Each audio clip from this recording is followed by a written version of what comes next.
Hey there, happy day 1131 of What's She Up To Now. Sharon Horne-Ellstrom here, documenting my journey as I transition from the brick and mortar corporate world of business to the online world of business. A few years back, I got divorced and had the opportunity to divest myself of all the business holdings and all the businesses and all the things I'd done in the past and explore something I'd been curious about for a long time, but never really taken the opportunity and taken the time or had the energy left over with everything else I was doing to explore, and that is the online world of business, the internet world. Now, with COVID-19 hitting just about a year ago now, we're coming up, I call it the anniversary, is like right around my birthday next week. So I think about what has changed, and I'm so grateful that I had taken that leap of faith and gone online in 2017, 2018 timeframe. 2017 was a year of just learning everything, because I fell into that trap where, oh, you got to know everything. You got to figure it all out yourself in order to decide what you want to do to move forward. And I followed a lot of rabbit holes and a lot of trails that led me astray into this constant learning loop mode. And I was surprised I had gotten sucked into it, but I totally got sucked into it. Now, I was still running businesses and doing things on the side, so it wasn't horrible for me, but it was a lot of wasted time and energy and effort by not having a way, a method of how I was going to go about creating my online presence. Now, I'm continuing to learn and grow and figure those things out. In the next month, Get Up and Go Challenge just finished up yesterday. Our 6th 30-day Get Up and Go free challenge to help people understand the SOAP framework. I got my handy dandy bar of soap here, which is something I'm going to work on this month to make that a little bit more polished and professional, because I'm going to do it again in April. And I want to make it awesome. Even though it's free, I want it to be awesome so people really get a lot of value out of it and learn that they can be guaranteed to be better off after any change or challenge that they encounter if they use a framework, if they have a method that they learn, they practice, they make their own, they install in their subconscious and let it operate automatically in their life. From now on, it is a process. I'm not brainwashing or training anybody to do something that I don't do every day. It's a process, and it's just a defined process, a way of dealing with things that we're all going to encounter for the rest of our life. Yeah, COVID was a big shocker last year for a lot of people, but literally the entire planet, millions and millions, if not, well, billions of people were impacted by it and are continuing to be impacted by the ramifications and the fallout of COVID-19. And so change is something, there's not very many things we can count on and we can expect, and we know that for sure are going to happen in our life. But one of those things is change, challenges, problems, dilemmas, situations, setbacks, obstacles to when we're moving toward what we want. We're guaranteed to have those. They're going to pop up. They're going to come up. A lot of times they come up because they want to see, the world wants to see if we're really serious about the things that we say that we want. If we're really serious about getting that new job, if we're really serious about losing weight, if we're really serious about having a better relationship, if we're really serious about increasing our skills or abilities in any area or aspect of our life, we might start down that road, but we're going to hit some tests and some trials and some tribulations and some drama and some trauma and some stuff that tests our desire, tests our will to really go forward with that.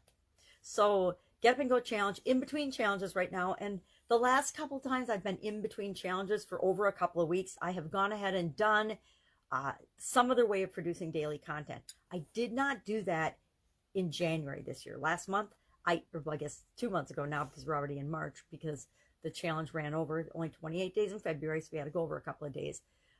I didn't have to, I wanted to, but I didn't do it in January, and I didn't do content every day for that group, and it felt like a total loss for me. And I don't know how the group felt about it, because I shared my Supersize Your Business and my annual challenge in the group and on the page, but I didn't do something specifically for that group for continued personal development. And I realized today, since it's the first day of not being involved in a Get Up and Go challenge now for 31 days, I have this sense of loss that I should be doing something all the time for this group. Why? Because not only is it for the group, but it's also for me, for my continuous improvement, for my sharpening my saw, for my growing and development and my skills enhancement and my practicing things that I'm doing to make sure that I am communicating in continually improving ways, tripping over my tongue and saying the wrong words. And it's kind of like my written communication these days with my vision loss. My written communication, I got typos, I got the wrong word, I got spelling. It's crazy. And as I get better with verbal software and things, that will get better and it'll improve. The softwares will learn to keep up with my fast-paced voice, and I'll have less errors. But I almost need an editor to follow me around with everything that I do all day long to just correct the mistakes that I make. Although I realize that some of those are not that important, because people with perfectly good 20/20 vision make the same kind of typos and mistakes and errors as I do, and it isn't the end of the world as long as the message is getting out and we understand one another and what we're trying to communicate and convey. So I was thinking about sharpening the saw or sharpening the axe today. I think at this point in my life, I think everyone's heard these stories, but of course they haven't, about, and there's lots of memes and sayings about it. If you were in a contest to cut down a tree or to chop down a cherry tree or something like they say about George Washington or Abraham Lincoln, what would you do? What would your strategy be? How would you go about it? And I think it was attributed to Abe Lincoln. I'd have to look it up. It's not one of the idioms I was looking up today, but I was thinking about it with great minds think alike, which was our proverb and our idiom for Supersize Your Business today. Great minds think alike. And I learned something new doing this today. The whole saying isn't great minds think alike. It's great minds think alike, fools seldom differ. Or great minds think alike, small minds rarely differ. Saying the same thing, but basically, hey, great minds think alike, but so do people that don't have great minds, that are just brainwashed or thinking alike, or they're foolish, or they're not thinking for themselves. Those people think alike too, because they've been told what to think. If you're in an organization where everyone is controlled and told what to think and how to behave every minute of the day, and micromanage in that organization, guess what? They all start to think exactly alike. They all toe the company line. They all do and say and recite the same verbiage, kind of like cults, right? Cults act that way, where these are the rules. They are absolute guidelines and ways we behave. If you go outside that, you'll be punished or ostracized and kicked out of the group altogether. Again, we're seeing a lot of that in our world right now, which is, especially here in America, which is absolutely heartbreaking and unacceptable in so many ways. And it's one of those things that I try to shut up about, but I can't really shut up about it, because I thoroughly believe that what makes America great is that we do think for ourselves. Individuals think for themselves. Individuals go after their dreams. Individuals want to make the world a better place. And right now, there's pockets that aren't feeling like that at all. So what do you do? My question for you today is, what do you do to sharpen your saw, sharpen your axe, to stay sharp, to stay on top of your game, to continually improve and get better at what it is that you do, and then what it is that you want to do and be and have and achieve in your life? How do you sharpen your saw? I, for example, started yesterday on a 3-day training to sharpen my saw, to get better at certain skills and aspects and areas of my business that I frankly suck at. And it's by choice. It's areas that I'm not good at, and I know I'm not good at them, and that I just, do them enough to get by, and I ignore them. We all have areas and aspects of our life like that, where we go gung-ho on things we love to do and are good at, and then other things get kind of lost by the wayside. And at some point, as we're growing and improving and getting better, sharpening our saw, they're the things that we're attracted to. And I say, okay, yep, I see this training. I'm going to take this training. This is not necessarily the next thing I need, but I know it's a key component in the next thing I need in the area and aspect of my life. So I will tune in. I will make the time. I will schedule it, and I will participate in that. How often do you do those things? How often do you read books? How often do you research, read articles, look up topics, solve problems, solve your own problems? How often do you seek out answers to questions that you have as you're living your life and experiencing your life, as you're on this crazy journey that is only your journey, only your life? How often do you do that? And then what type things do you do? I read, even with my eye challenges. I blow books up on a 62-inch screen TV, or I use magnifying glasses to see things. And I mean super duper deluxe magnifying glasses, not just the little ones you see me with online. And I use opaque machines where you can blow up texts on a big screen, as well as listening to audiobooks and things, doing things through VoIP, voice over internet protocol, because I need to use my voice more than my eyes and some other senses. So what are the kinds of things, and how often do you do those things? I find that I am in a continuous improvement cycle at this point in my life, where every single day I am doing something to enhance one area or aspect of my life. Many things I've set up as habits and rituals, morning routines, daily routines, evening wind down routines, things that have become habits because I know that they're going to automatically move me toward what I want.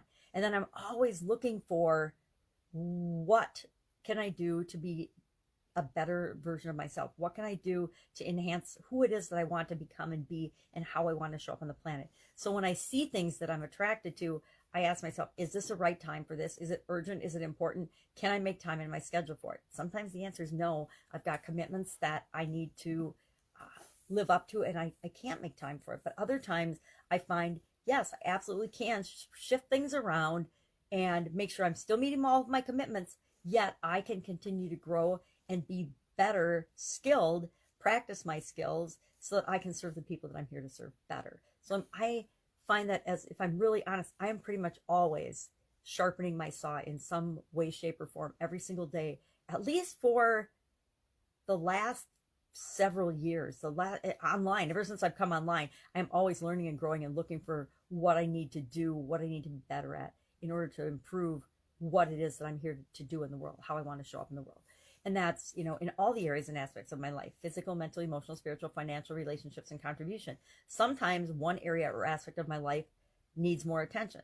For example, I've been participating in probably over a year now with an amazing woman named Avril Beckford. And what she does is she's amazing reading expert. And she teaches and coaches people through different programs that she's created to become readers. And not readers as in, I pick up a book. Of course, I've got tons of books here, and I'm not going to pick up a book that would be a good example. But she teaches us how to read a book without reading every word in the book. Now, this is an exception because this is a challenge I'm doing this year, a 365-day challenge, to do one thing every day that centers me. Why? Because every day I want to get to know myself better, get to know what makes me tick. Why do I do and say and show up in different places in different ways the way I do? Why the heck am I the way I am?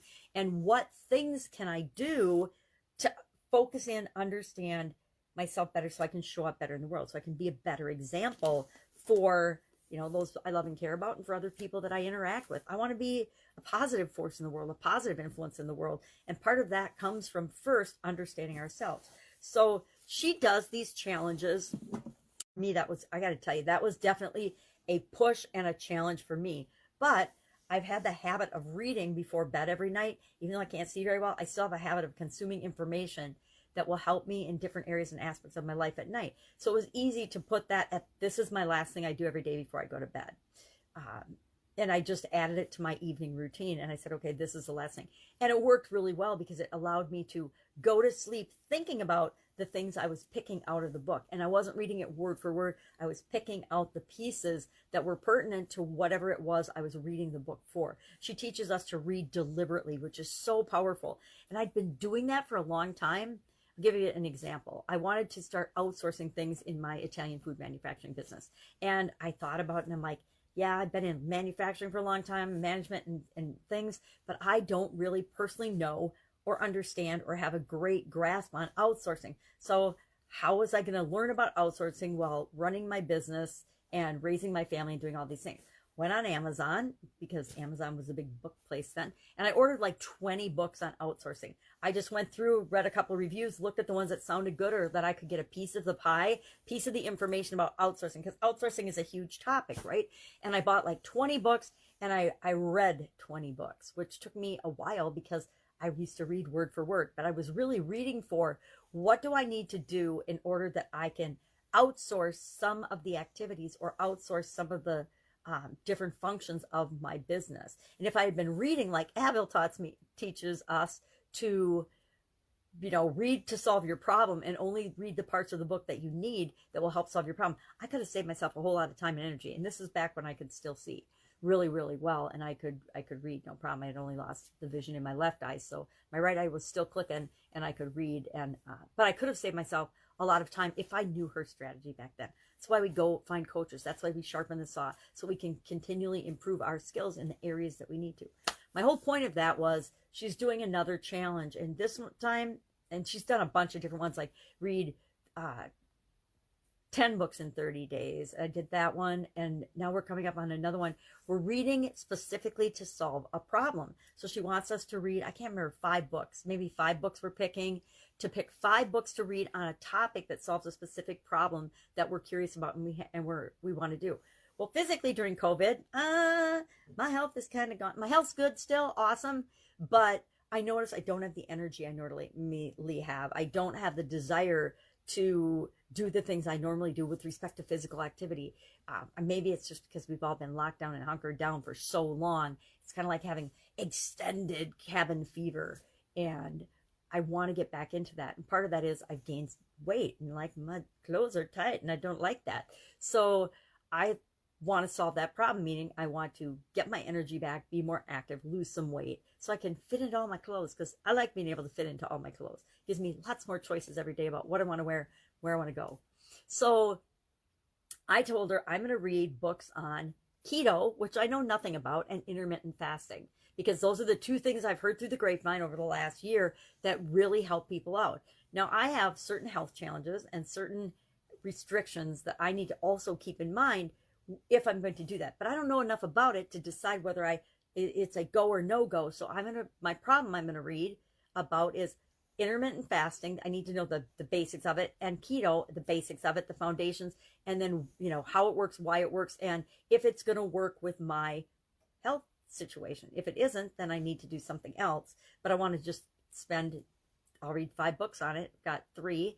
I'll get a couple of more, and I'll do that as part of her challenge. So I'm sharpening my saw, and I'm learning about an area that normally I wouldn't look at, but we all need to look at our health and our well-being, right? And our mental health, our emotional health, our spiritual health, our physical health, our financial health, right? We need to look at all those. We need to look at the health of our relationships, and what are we here to do? Contribution. What are we doing? What are we putting out into the world?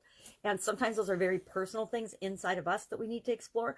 Other times they are, how do we impact the world? What kind of an impact or influence do we want to have on other people? So mine, over the next, I don't know how many days she gave us to do this one, but maybe it's a 10-day challenge. I'll have to look. I get lots of stuff going on in life all the time, but I will look. And so that's one of the things I'm going to do to continually sharpen my saw.